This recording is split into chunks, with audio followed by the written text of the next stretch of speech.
يا أيها الذين آمنوا اتقوا الله حق تقاته ولا تموتن إلا وأنتم مسلمون أما بعد. Jemaah kaum muslimin dan muslimat yang dimuliakan Allah, pertama-tama kita bersyukur kepada Allah Subhanahu wa taala atas nikmat-nikmat yang Allah berikan kepada kita.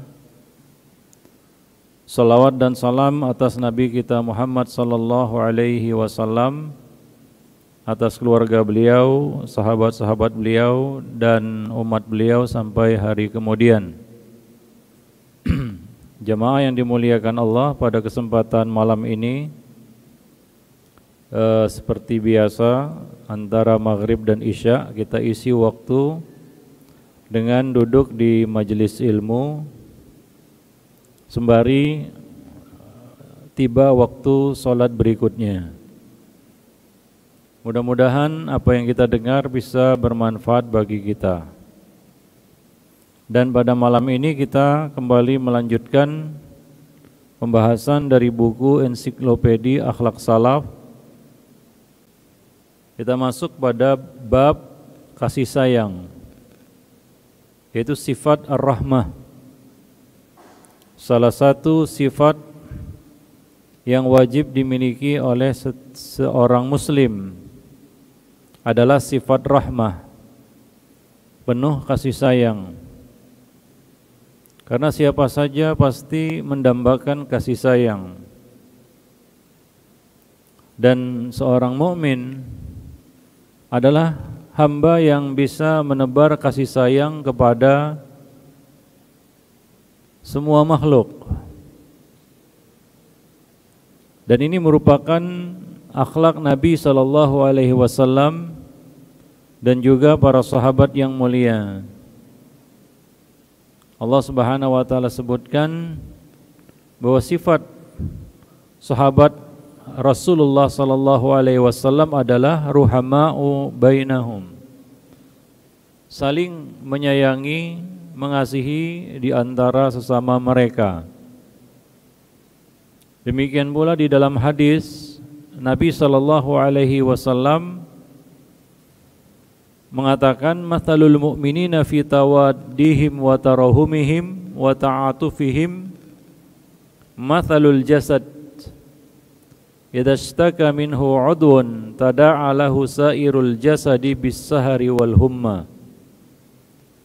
Permisalan orang-orang yang beriman dalam sikap saling mengasihi di antara sesama mereka, saling sayang, saling cinta, itu seperti satu tubuh.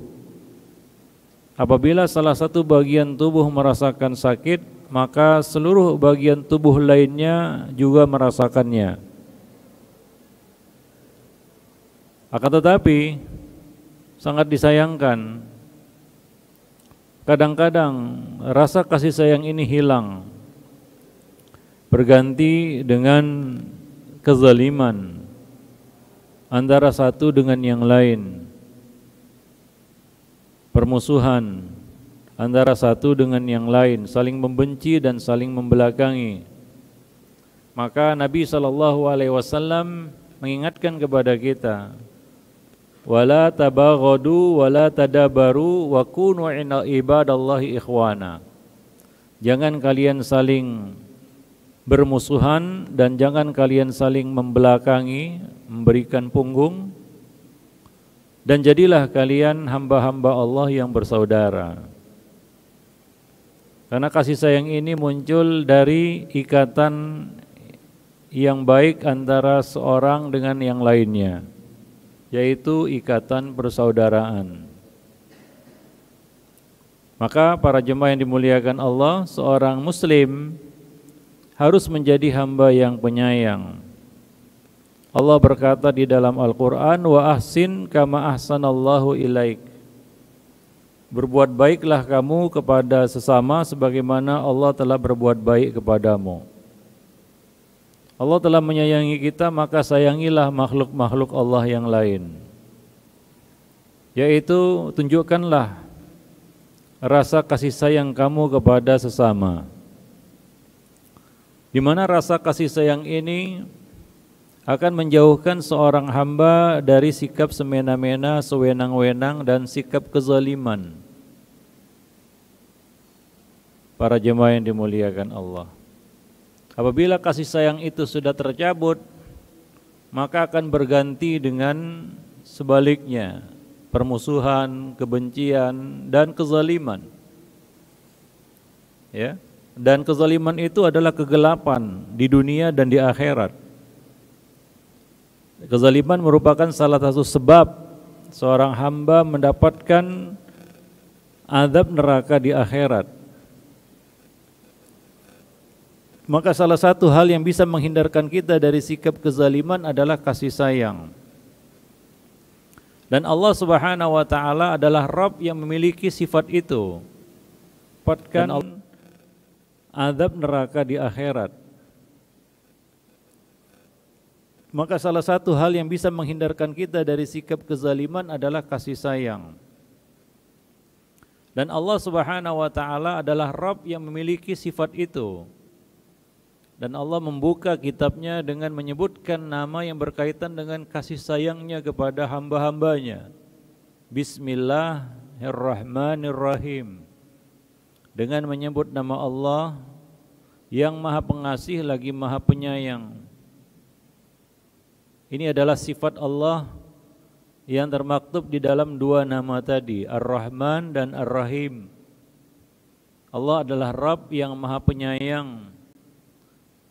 Dan sayang Allah Subhanahu wa taala kepada hamba-hambanya, kepada makhluk-makhluknya, itu diistilahkan dengan rahmat, ya, yang cakupannya sangat luas, meliputi semua ciptaan Allah Subhanahu wa taala.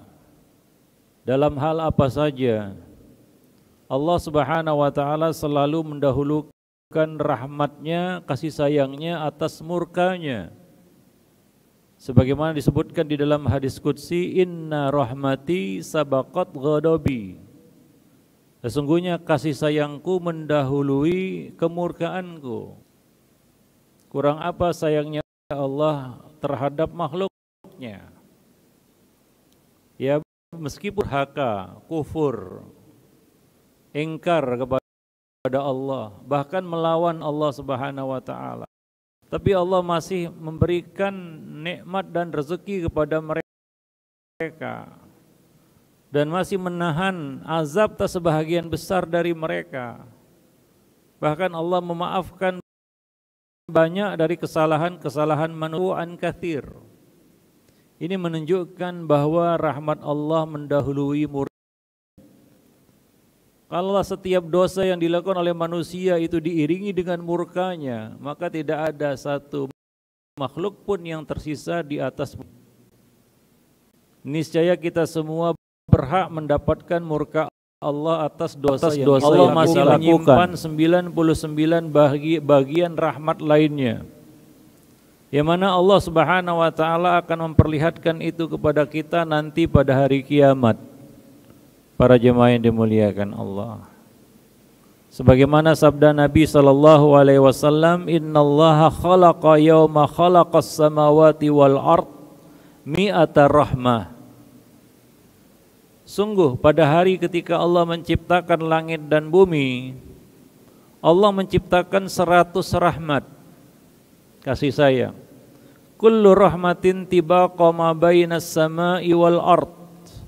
Setiap rahmat Allah itu yang diciptakan Allah itu luasnya seluas jarak yang terbentang antara langit dan bumi.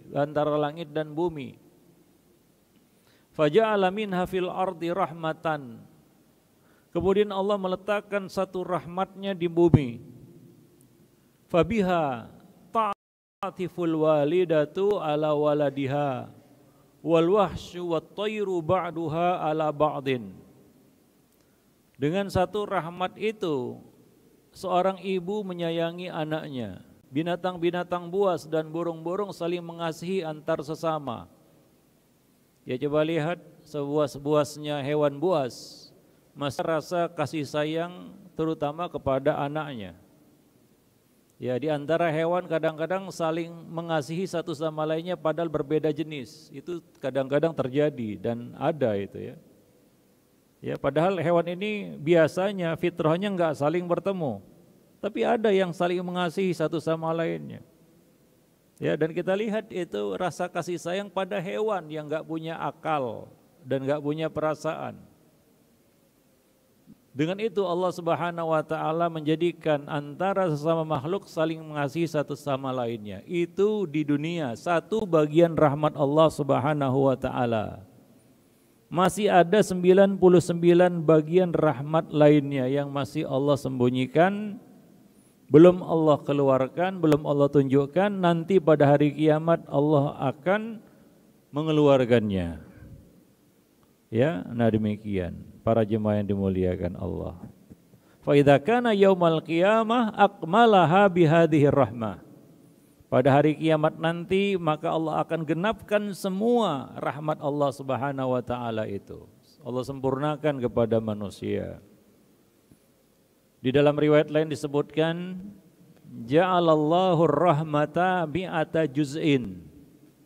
Allah menciptakan rahmat itu 100 bagian. Fa amsaka indahu tis'atan wa tis'ina juz'an. Allah menahan 99 rahmat. Bagian dari rahmat itu 99 diantaranya masih Allah sembunyikan, masih Allah tahan. Wa anzala fil ardi juz'an wahidan. Kemudian Allah meletakkan satu rahmat, menurunkan satu rahmat di muka bumi ini. Famin dzalikal juz'i yatarahamul khalqu. Dengan satu bagian rahmat itulah makhluk hidup saling mengasihi satu sama lainnya. Hatta tarfa'ul farasu hafiraha an waladiha khasyata an tusibahu.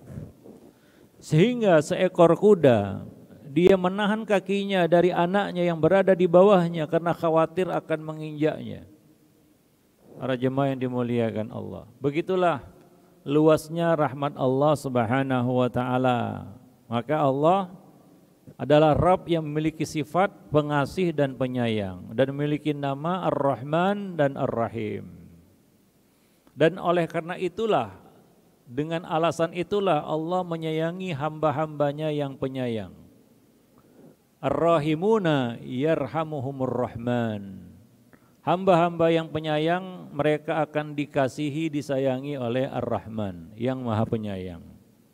Para jemaah yang dimuliakan Allah, maka jadilah makhluk hamba yang penyayang.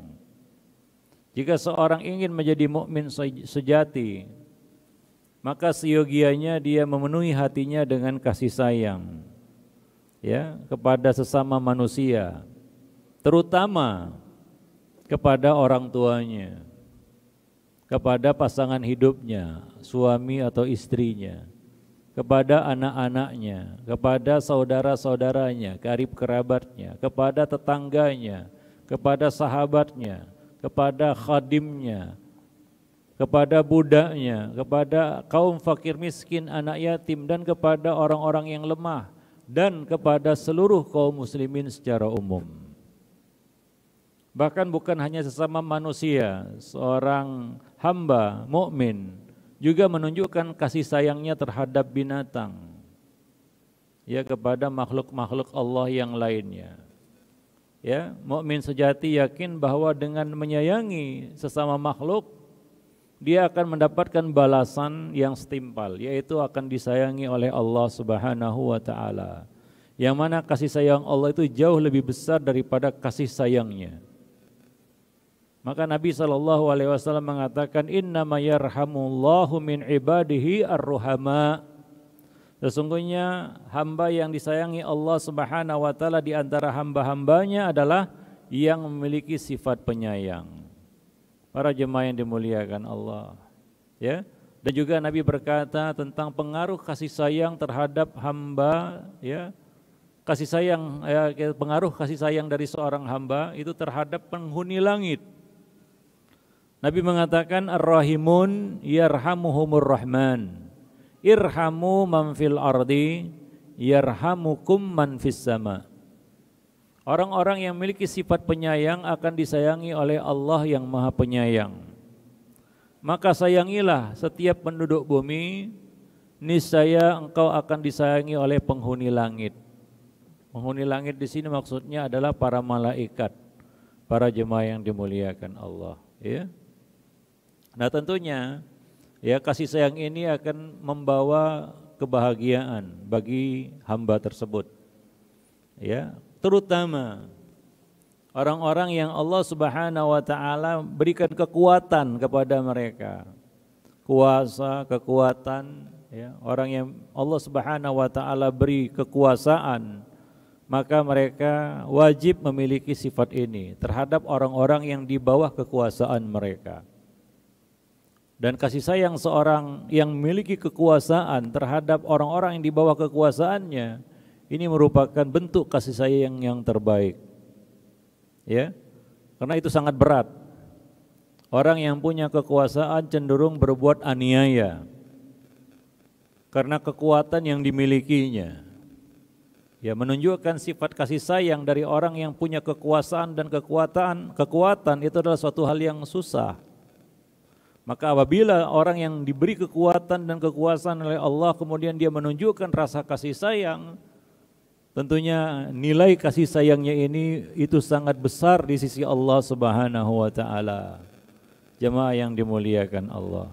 Karena potensi kezaliman, aniaya, kesewenang-wenangan dari orang yang berkuasa itu lebih besar daripada orang yang tidak Allah beri kekuatan dan kekuasaan.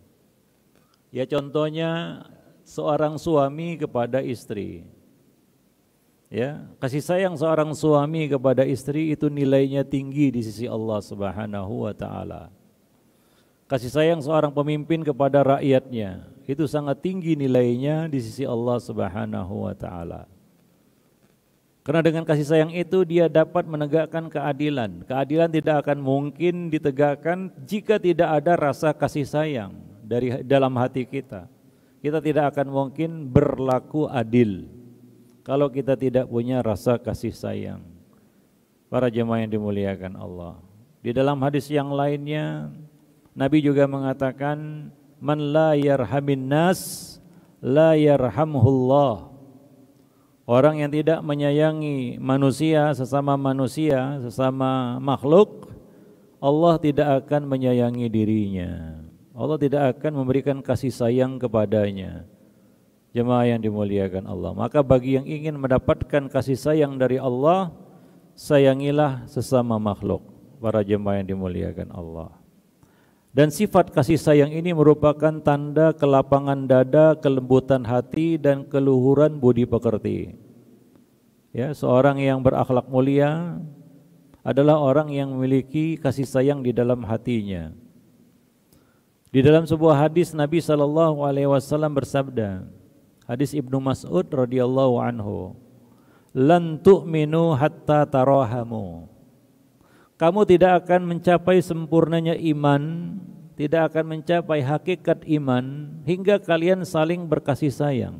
Hatta tarahamu. Ya, tarahamu ini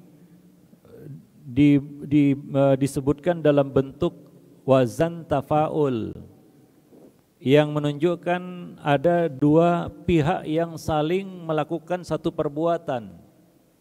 Sama misalnya kita katakan taqatalu, saling berperang, yaitu dua pihak yang melakukan hal yang sama, yaitu saling melakukan serangan. Ya. Demikian pula tarahamu di sini ini wazan tafaul yang menunjukkan adanya rasa kasih sayang, saling memberi kasih sayang. Nabi mengatakan kepada orang-orang yang beriman kepada kita semua, kamu tidak akan mencapai hakikat iman hingga kamu saling berkasih sayang satu sama lainnya. Qalu, para sahabat berkata, ya Rasulullah, kulluna rahim. Para sahabat pun bertanya, wahai Rasulullah, kami semua penyayang. Ya, demikian para sahabat merasa kami adalah orang-orang yang penyayang. Qal, maka Nabi mengatakan, menjelaskan, innahu laisa birahmati ahadikum sahibahu walakinnaha rahmatul ammah. Ya, di sini Nabi mengisyaratkan satu bentuk kasih sayang yang lebih berat, yang tidak biasa. Yaitu apa? Nabi mengatakan, kasih sayang yang dimaksud bukan kasih sayang antar sesama kalian saja. Kalau kita menyayangi sahabat kita mungkin suatu bentuk yang wajar. Menyayangi orang tua kita, menyayangi anak kita itu adalah suatu keharusan, keniscayaan. Mau tidak mau, itu harus kita berikan kasih sayang kepada mereka. Itu satu hal yang lumrah. Nabi menyebutkan di sini walakinnaha, akan tetapi ada sesuatu yang luar biasa, yaitu apa? Rahmatul ammah. Rasa kasih sayang kamu kepada seluruh manusia, kepada seluruh makhluk. Yang suka kepada kamu maupun yang tidak suka kepada kamu. Mungkin kita menyayangi orang yang membenci kita, orang yang memusuhi kita, bahkan mungkin memerangi kita. Ini sesuatu yang ya kita katakan lebih daripada biasa. Maka dalam peperangan sekalipun ya, kaum muslimin itu menunjukkan kasih sayang. Ada adab-adab peperangan, misalnya tidak menyiksa orang yang sudah tidak berdaya. Ya, tidak boleh melakukan penyiksaan dan lain sebagainya. Ada orang-orang yang tidak boleh dibunuh, misalnya orang tua, orang yang berlindung di rumah ibadah mereka, itu tidak boleh. Anak-anak, wanita, itu tidak boleh. Itu salah satu bentuk kasih sayang umum. Bahkan di medan perang sekalipun seorang mukmin menunjukkan rasa kasih sayangnya. Ada etika, adab-adab dalam peperangan. Nah, seorang muslim harus memperhatikan bahkan kasih sayang di medan perang, para jemaah yang dimuliakan Allah. Tidak boleh memutilasi, tidak boleh memukul wajah. Ya, itu adalah ya kita akan bentuk kasih sayang, ya. Yang menunjukkan bahwa seorang muslim bahkan di medan pertempuran sekalipun harus menunjukkan kasih sayang. Itulah rahmatul ammah, kasih sayang yang bersifat umum kepada semua makhluk, ya. Para jemaah yang dimuliakan Allah, ya. Dan orang yang tidak memiliki kasih sayang adalah orang yang sebenarnya hidupnya sengsara. Ya. Orang yang suka berbuat zalim, aniaya kepada orang lain, tidak ada rahmahnya kepada orang lain, dia akan menuai akibat buruk dari perbuatannya itu. Ya, Nabi pernah mengultimatum, la tunza'ur rahmatu illa min syaqi. Tidak akan dicabut kasih sayang itu kecuali dari orang-orang yang sengsara. Syaki itu adalah orang yang sengsara, orang yang celaka. Para jemaah yang dimuliakan Allah. Dan biasanya ya orang-orang yang tidak punya rasa kasih sayang itu akan menyesali sikapnya, akan menyesali perbuatannya, akan menyesali tindakannya sendiri. Nah, seorang yang tidak memiliki kasih sayang ya tidak akan pernah disayangi oleh makhluk. Di samping itu dia tidak akan disayangi oleh Allah Subhanahu wa taala. Coba lihat betapa sengsara orang yang hidup tidak ada orang yang menyayanginya. Orang di dunia, manusia di dunia tidak menyayanginya, dan Allah yang makhluk yang ada di langit, malaikat dan Allah Subhanahu wa taala tidak menyayanginya juga. Betapa sengsaranya, betapa ruginya orang seperti itu. Tidak ada yang menyayanginya karena tidak ada kasih sayang orang itu. Maka Nabi mengatakan man la yarham la yurham. Barang siapa yang tidak menyayangi, dia tidak akan disayangi. Ya, ada satu kaedah kehidupan, kama tadinu tudanu. Bagaimana kamu berbuat gitu kamu akan diperlakukan oleh manusia. Kalau kita memiliki rasa kasih sayang, manusia akan menyayangi. Para jemaah yang dimuliakan Allah, ya. Di dalam hadis disebutkan akmalul mu'minina imanan ahasinuhum akhlaqan. Mukmin yang sempurna imannya adalah yang paling baik akhlaknya. Al-muwatti'una aknafa, yang paling lapang dadanya. Ya, yang paling lapang dadanya, itulah orang yang paling sempurna imannya. Yang bisa memaklumi, yang bisa memberikan toleransi ya kepada orang lain, bisa memaafkan. Ini menunjukkan lapangnya dada, yaitu sifat memaafkan. Alladzina ya'lifuna wa yu'lafun. yang mudah bersahabat dan mudah disahabati. Artinya dia bisa dekat dengan manusia. Tentunya ini menunjukkan ini adalah orang yang memiliki rasa kasih sayang. Wala khaira fi man la ya'lif wa la yu'laf. Tidak ada kebaikan, tidak ada baiknya orang yang tidak bersahabat dan tidak bisa disahabati. Ya, nggak bisa dekat dengannya, nggak bisa akrab dengannya. Ini menunjukkan kekasaran, sifat aniaya dan kesemena-menaan para jemaah yang dimuliakan Allah. Nggak ada orang yang mau dekat dengan orang yang suka bersikap semena-mena, sewenang-wenang, ya, kasar, zalim, dan tidak ada rasa kasih sayang di dalam hatinya terhadap orang lain. Jemaah yang dimuliakan Allah. Ya, jadi ini menunjukkan bahwa sifat rahmah adalah sifat yang wajib dimiliki oleh seorang mukmin. Ya, dan seorang mukmin dia menjadi spesial karena sifat itu. Para jemaah yang dimuliakan Allah, ya. Dan kasih sayang seorang mukmin itu kata Nabi tadi apa? Ammah, bersifat umum. Ya. Nah, demikian. Wallahu a'lam bissawab. Dan kasih sayang ini merupakan salah satu sifat penghuni surga. Kalau kita ingin jadi penghuni surga, maka salah satu sifat penghuni surga adalah kasih sayang. Para jemaah yang dimuliakan Allah, ya. Siapa saja yang mendambakan surga, maka salah satu sifat orang-orang yang akan bakal menghuni surga itu adalah orang-orang yang memiliki kasih sayang. Ini berdasarkan hadis Nabi SAW. Dalam sebuah hadis yang sahih diriwayatkan oleh Imam Muslim, Nabi SAW bersabda, Ahlul jannati salasatun. Penghuni surga itu terdiri dari 3 golongan. Ada 3 golongan penghuni surga. Yang pertama, dzu sultanin muqsit, mutasaddiq, muwaffaq. Itu yang pertama, yaitu penguasa yang berlaku adil, gemar bersedekah, dan diberi karunia taufik oleh Allah Subhanahu wa taala kepada kebenaran. Itu melakukan sesuatu yang benar, berlaku adil, dan gemar bersedekah, yaitu berbagi harta. Kalau yang namanya penguasa pasti orang yang punya harta. Itu sifat pertama dari penghuni surga, yaitu penguasa yang menegakkan keadilan, melaksanakan kebenaran, dan berbagi kepada sesama. Itu yang pertama. Yang kedua, warajulun rahimun raqiqul qalbi likulli dzi qurba. Yang kedua adalah seorang yang penuh kasih sayang, seorang laki-laki atau seseorang yang memiliki kasih sayang, kelemah lembutan kepada setiap kerabat dan kepada sesama muslim. Itu yang kedua. Ya, jadi di sini disebutkan rajulun rahim.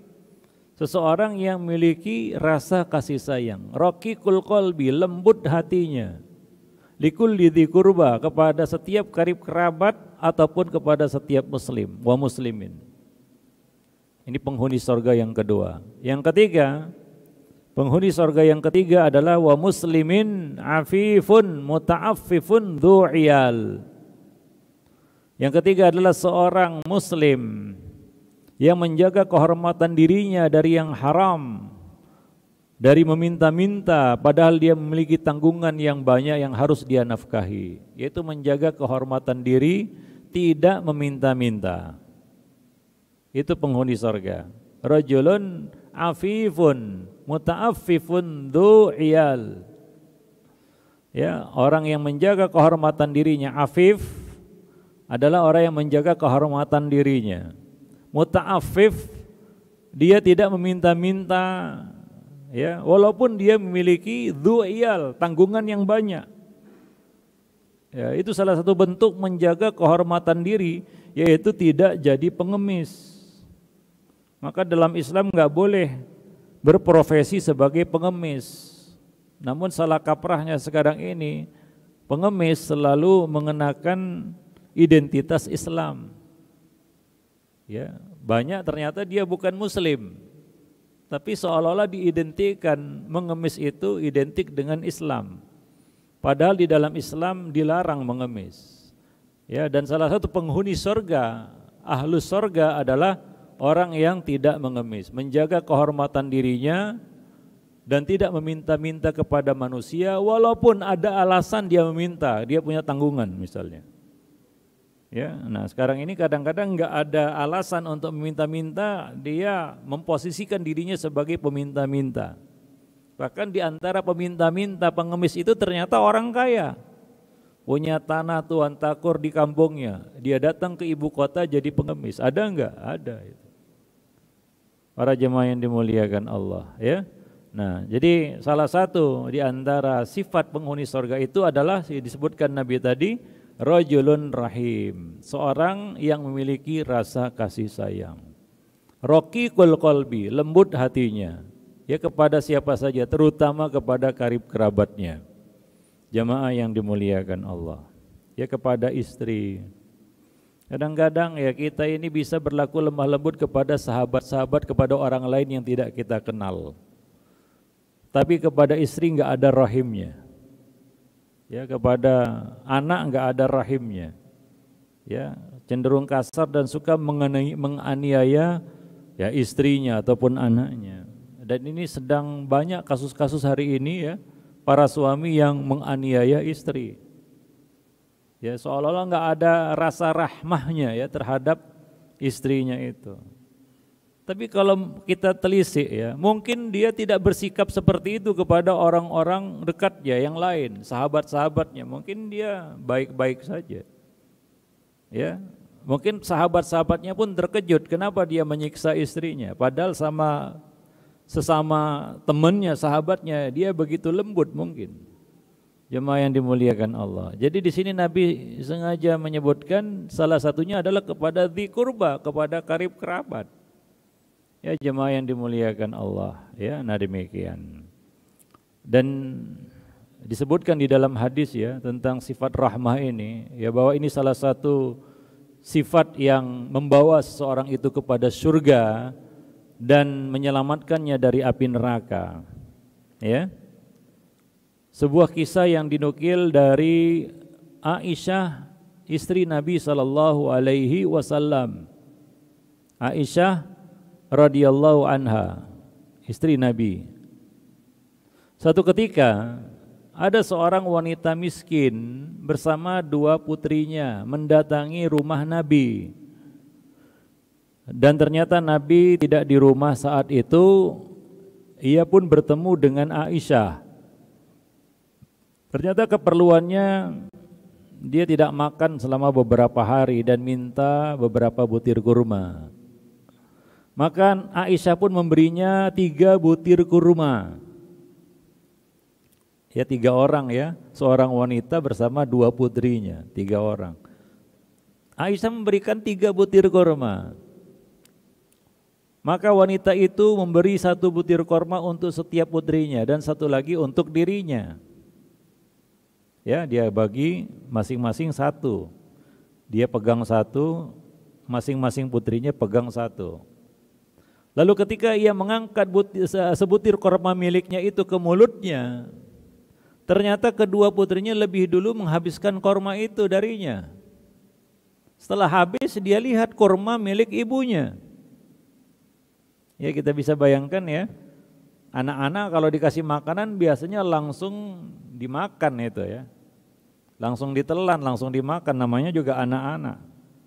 Ya sementara si ibu ini mungkin menunggu ya, tidak langsung, mungkin masih berbincang-bincang dengan Aisyah. Tidak mungkin kan habis diberi langsung pergi kan. Nah ternyata anaknya lebih dulu menghabiskan kurma itu. Ketika dia ingin makan kurmanya, anaknya itu melihat ke arahnya. Si ibu ini tahu, namanya perasaan seorang ibu ya, tahu ya bahwasanya anak-anaknya itu, kedua putrinya itu mengharapkan kurma miliknya. Ya. Ini mereka tentunya mungkin sangat belum makan beberapa hari ya dan sangat memerlukan makanan itu. Maka dia pun melakukan suatu hal yang luar biasa. Ini menunjukkan kasih sayangnya kepada kedua putrinya tadi. Inilah kasih sayang itu ya. Dia pun membagi 2 kurma yang ada di tangannya itu. Lalu memberikan keduanya kepada putrinya itu.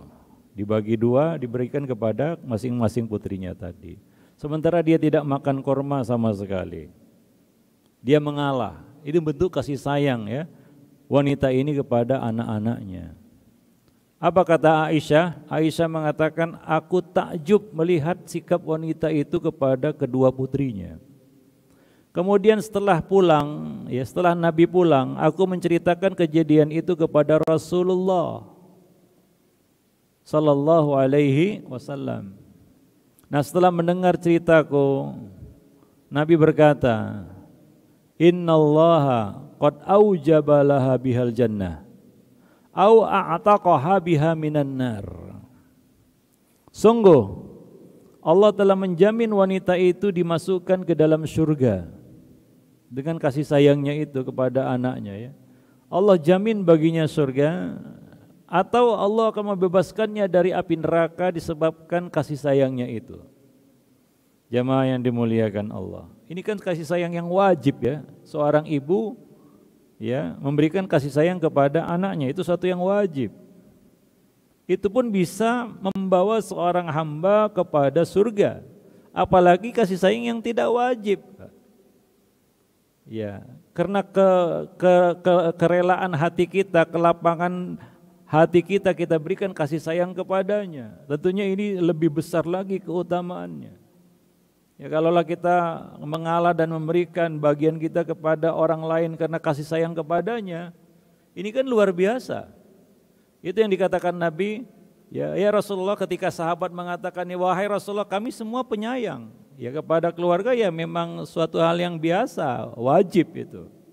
Tapi kata Nabi apa? Walakin rahmatul ammah, kasih sayang kepada orang lain, kepada semua makhluk, semua manusia, para jemaah yang dimuliakan Allah ya.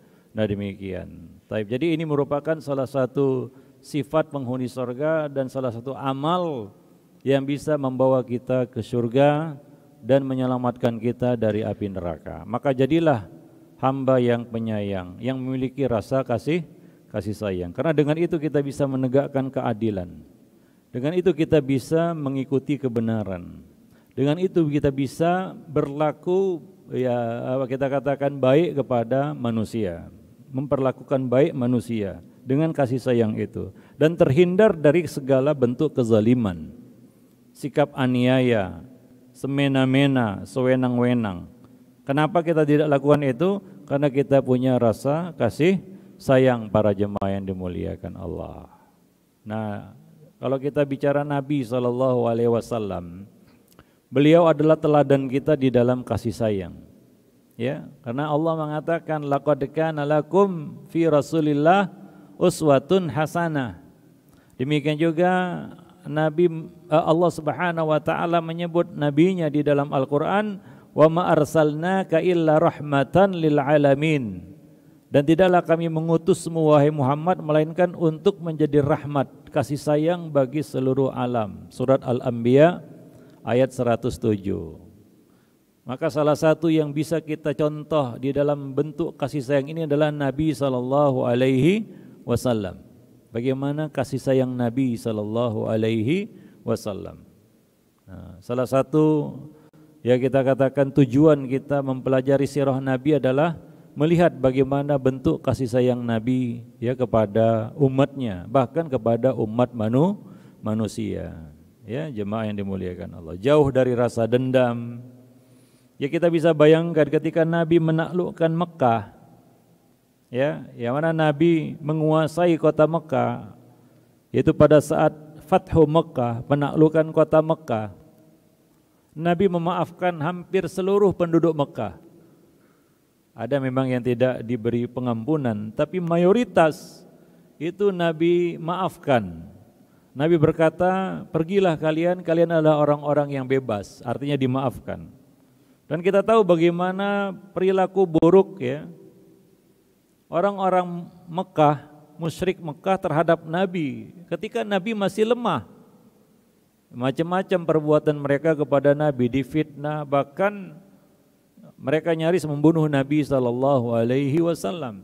Ya, luar biasa permusuhan mereka kepada Nabi, diboikot, diasingkan, ya, diganggu, diintimidasi, diteror dan lain sebagainya.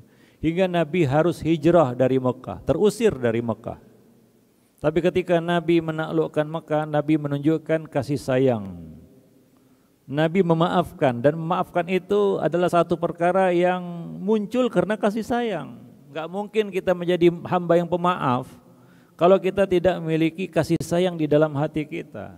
Cenderung apa orang yang tidak punya kasih sayang itu? Dendam, ingin membalas, bahkan kalau boleh balasannya lebih hebat daripada yang dia terima. Ya, ini menunjukkan orang itu tidak punya rasa kasih sayang. Ya, karena kasih sayang itulah kita bisa memaafkan orang lain yang berbuat salah sama kita. Kalau tidak, mungkin kita akan membalas minimal setimpal, kan begitu ya? Ya, minimal setimpal. Atau bahkan kalau bisa lebih. Jemaah yang dimuliakan Allah, kita jauh dari sifat pemaaf itu. Nah, itu yang ditunjukkan Nabi pada saat menaklukkan kota Mekah. Ketika kuasa ada di tangan Nabi, Nabi tidak menggunakan kekuasaan itu semena-mena. Ketika kekuatan ada di beliau, tidak gunakan kekuatan itu sewenang-wenang. Nabi bisa mengontrol kekuatan dan kekuasaan itu dengan kasih sayang, para jemaah yang dimuliakan Allah. Maka tadi kita sebutkan ya, kalau kasih sayang itu dari seorang penguasa yang punya kekuatan dan kekuasaan, itu nilainya lebih tinggi di sisi Allah. Kenapa? Karena cenderung manusia menyalahgunakan kekuasaan untuk kesewenang-wenangan. Kalau dia bisa bersikap rahmah, ini adalah suatu yang luar biasa. Ya jemaah yang dimuliakan Allah. Dan itulah yang ditunjukkan Nabi pada saat penaklukan kota Mekah. Ya, beliau memaafkan mayoritas penduduk kota Mekah dan tidak memaksa mereka untuk masuk Islam. Walaupun pada akhirnya manusia berbondong-bondong masuk Islam tanpa dipaksa, tanpa disuruh. Jemaah yang dimuliakan Allah, dengan kerelaan hati mereka, mereka berbondong-bondong masuk Islam. Ya, padahal awal ketika Nabi berdakwah di Mekah tidak ada yang mau menyambut seruan beliau. Ketika kekuasaan ada di tangan beliau, Nabi tidak memaksakan itu, la ikraha fiddin. Ya, tapi mereka berbondong-bondong masuk ke dalam agama Allah. Sayadkhuluna fi dinillahi afwaja, para jemaah yang dimuliakan Allah. Suatu ketika Abu Hurairah bertanya, wahai Rasulullah, peristiwa apakah yang pertama kali engkau alami pada saat diangkat menjadi Rasul? Maka Nabi menjawab, wahai Abu Hurairah, sungguh kamu menanyakan sesuatu yang berarti. Aku pernah mengalami banyak peristiwa ketika masih berumur 10 tahun lebih. Suatu hari aku mendengar di atas kepalaku suara dua orang yang sedang bercakap-cakap. Salah seorang berkata kepada rekannya, apakah orang ini yang kita cari? Yaitu Nabi maksudnya. Maka rekannya itu menjawab, ya benar. Maka mereka pun mendatangiku dari arah depan. Ya, selama itu aku belum pernah melihat wajah seperti wajah mereka. Itu orang yang asing dan baru terlihat. Dan belum pernah juga mencium aroma seperti aroma mereka, wangi mereka. Serta mendapati pakaian seperti yang mereka pakai. Keduanya berjalan mendekat, selanjutnya memegangi tanganku dengan sentuhan yang tidak pernah sentuhan seperti itu kurasakan. Salah seorang dari mereka pun mengatakan kepada rekannya, baringkanlah dia. Keduanya pun membaringkanku dengan lembut, sama sekali tidak kasar. Salah seorang dari mereka lantas mengatakan, belahlah dadanya. Ini ketika pembelahan dada itu dua kali ya. Salah satunya adalah ketika Nabi berusia 10 tahun lebih, beberapa bulan ya. Dan kedua ketika peristiwa Isra dan Mi'raj, itu pembelahan dada Nabi itu dua kali. Nah ini waktu kecil, para jemaah yang dimuliakan Allah. Orang yang satu lagi mendekatiku lalu membelah dadaku tanpa ada ceceran darah atau rasa sakit. Rekannya berkata, keluarkanlah benci dan dengki. Maka dikeluarkanlah benci dan dengki itu dari dada Nabi seperti segumpal darah, lalu membuangnya. Kemudian rekannya yang satu lagi mengatakan, isilah dengan kasih sayang dan kebaikan. Maka dia pun memasukkan sesuatu seperti perak ya ke dalam tubuhku, ke dalam dadaku. Para jemaah yang dimuliakan Allah. Nah, ini bentuk kenapa Nabi SAW adalah orang yang memiliki sifat penyayang dan sangat besar kasih sayangnya. Ya karena sudah dikeluarkan ya dua hal dari dada Nabi, dari hati Nabi, yaitu apa? Kebencian dan kedengkian. Maka jauh dari dendam, ya jauh dari kebencian, ya kemudian diisi dengan dua hal sebagai gantinya, yaitu apa? Kasih sayang dan kebaikan.